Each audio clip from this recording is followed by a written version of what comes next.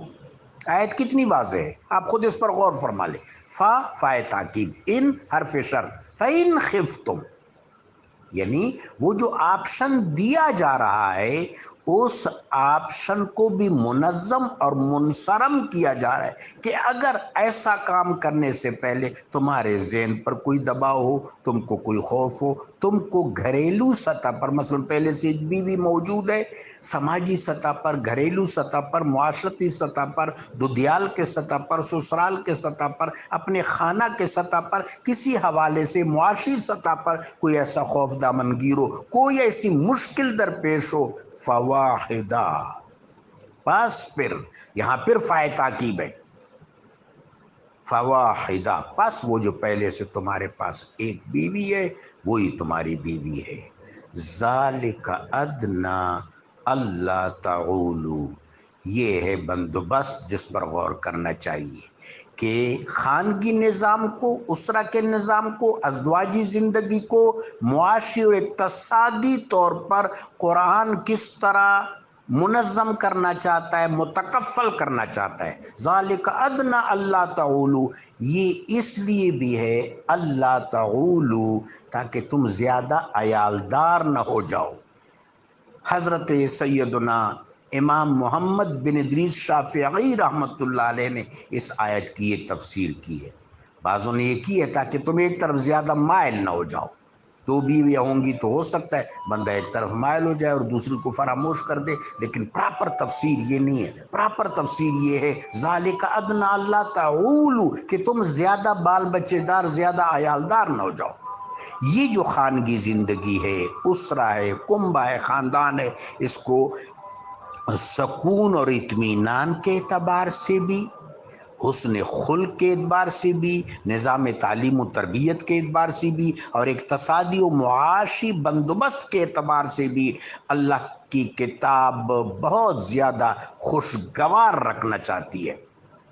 تو یہ جو تعدد ازدواج کی بات ہے اس سے اتفاق نہیں کیا جا سکتا، بالکل نہیں. قرآن اور سنت کے تمام محکمات کو اور سنت کے متواترات کو، احکام کو، معاشرتوں کو اگر سامنے رکھا جائے، خاص طور پر آج کل کے حالات کو اگر سامنے رکھا جائے تو اس کی گنجائش نہیں نکلتی. اور دوسری بات ہے کہ آج بھی مردوں کی تعداد خواتین سے زیادہ ہے، لہٰذا ہر مرد اگر نکاح کرے، نکاح کو عام کیا جائے، نکاح کو عام کیا جائے، ہر شخص جس طرح قرآن پاک میں آتا ہے، لیکن شرط یہ کہ وہ اس کی کفالت کر سکے. فقہا کا اس بات پر اتفاق ہے کہ شادی کے لیے 4 آداب ہیں اور 3 شرائط ہیں. آداب میں پہلے نمبر پر کفاءت ہے، کفاءت ہمسری، کہ مرد اور خاتون کے درمیان بہت سے معاملات ایک جیسے ہوں تاکہ نکاح کا ادارہ اسٹیبلش ہو. دوسری بات جو آداب میں ہے وہ ہے ولایت، یعنی اولیاء کی اجازت سے، ذمہ دار والدین کی اجازت سے لڑکا اور لڑکی نکاح کرے، اس کو ولایت یا ولایت کہتے ہیں. تیسری چیز ہے استئذان، کہ والدین، سرپرست، گارڈینز بھی لڑکے اور لڑکی دونوں سے پرمیشن لے لے، پوچھ لے، ان کی مرضی اور ان کا منشا معلوم کر لے.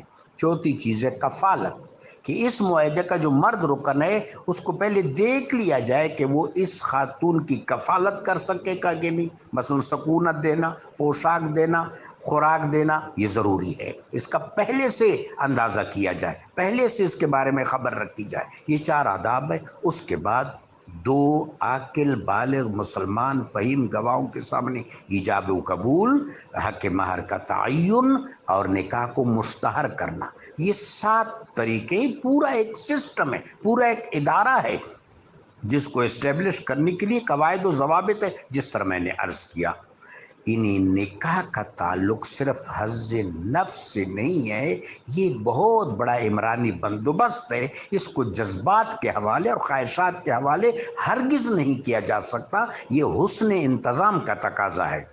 تو جناب ڈاکٹر صاحب اللہ آپ کے درجات بلند سے بلند تر فرما دے، یہ صورتحال ہے۔ اور ایک چیز اور عرض کرنا چاہتا تھا کہ ایک حدیث سے پاک ہے، میرے 2 احادیث پر یہ بات ختم کرتا ہوں، لمبی ہو گئی ہے۔ میرے آقا و مولا علیہ الصلوۃ والسلام نے خطاب کیا کہ اے نوجوانوں، تم میں سے جو شخص نان و نفقہ کی ذمہ داری کا متحمل ہے وہ نکاح کر لے، اور جو اس کا متحمل نہیں ہے وہ روزے رکھے اور پاک بازی اختیار کرے۔ ایک اور روایت میں جو صوفیاء کرام نے اور علماء ظواہر نے بھی اپنے کتابوں میں درج کیے وہ یہ ہے، سبق المفردون، سبق المفردون یا سبق المفردون، مفرد لوگ بازی لے گئے، ہلکے لوگ بازی لے گئے۔ تو یہ ساری صورتحال ہے۔ یہ جو ہمارے ہاں آج کل کہ لوگوں سے سنا ہے جی اللہ نے تو شروع ہی 200 کیا ہے مثنا، کہ 2 بیویاں کرو، شروع یہاں سے کیا، یہ صرف غلط العام ہے، اور یہ قرآن عظیم کی طرف پور انڈرسٹینڈنگ ہے۔ شرعی طور پر چیزوں کو حکم کے درجے میں، تدبیر کے درجے میں اور علت کے درجے میں دیکھا جائے گا۔ حکم، تدبیر، علت۔ حکم کہ قرآن اور سنت میں واضح حکم ہو، واضح حکم، امر ہو۔ قرآن عظیم اوامر و نواہی پر مشتمل ہے، اس طرح محبوب پاک علیہ الصلوۃ والسلام کی سنت بھی اوامر و نواہی پر مشتمل ہے۔ قرآن عظیم سے احکام استخراج کرنے کے کئی طریقے ہیں، یا تو واضح حکم ہے جس کو صراحت النص کہتے ہیں، پھر دلالت النص ہے، پھر اشارت النص ہے، پھر اقتضاء النص ہے۔ یہ ہے قرآن عظیم کا حکم، محبوب پاک علیہ السلام کا حکم۔ تو جب بھی کسی چیز کی علت، حرمت اور ضرورت کا یا تعین کا فیصلہ کیا جائے گا تو حکم کے مطابق کیا جائے گا، خواہش کے مطابق نہیں، ولولوں کے مطابق نہیں، جنون کے مطابق نہیں، آرزوؤں کے مطابق نہیں، حکم بیس کرے گا۔ حکم کے بعد تدبیر ہے کہ آیا اگر ایسا کام کر لیا جائے تو تدبیر کے اعتبار سے کیسا ہوگا۔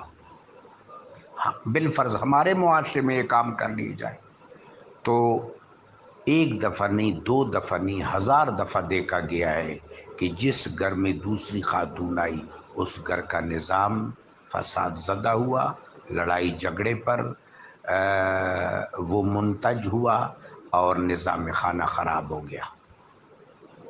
اس کا مطلب ہے تدبیر کے درجے میں بھی دیکھنا بڑا ضروری ہے، پہلے حکم کے درجے میں، اس کے بعد تدبیر کے درجے میں، تیسری چیز علت کے درجے میں۔ علت اس کو کہتے ہیں، علت پر معلول ہے۔ علت کا مطلب ہے کہ آیا ریکوائرڈ ہے، مثلا جو پہلی گھر والی ہے اس کے ساتھ شوہر کسی بھی مرض کی وجہ سے تقرب نہیں کر سکتا، اس کے لیے بھی پہلا حکم ہے کہ اس کا علاج معالجہ کیا جائے، اس کی دلجوئی کی جائے۔ اور یہاں ایسا ہے کہ بالفرض اولاد نہیں ہو رہی، لیکن اولاد نہ ہونے میں بعض اوقات مردوں کا بھی تو پرابلم ہوتا ہے، تو علت اگر واقع ہو جائے تو اس پر معلول کا سلسلہ روا رکھا جا سکتا ہے۔ میں خدا کریم ہمیں اپنے بچوں تک صحیح علم منتقل کرنے کی توفیق رفیق عطا فرمائے۔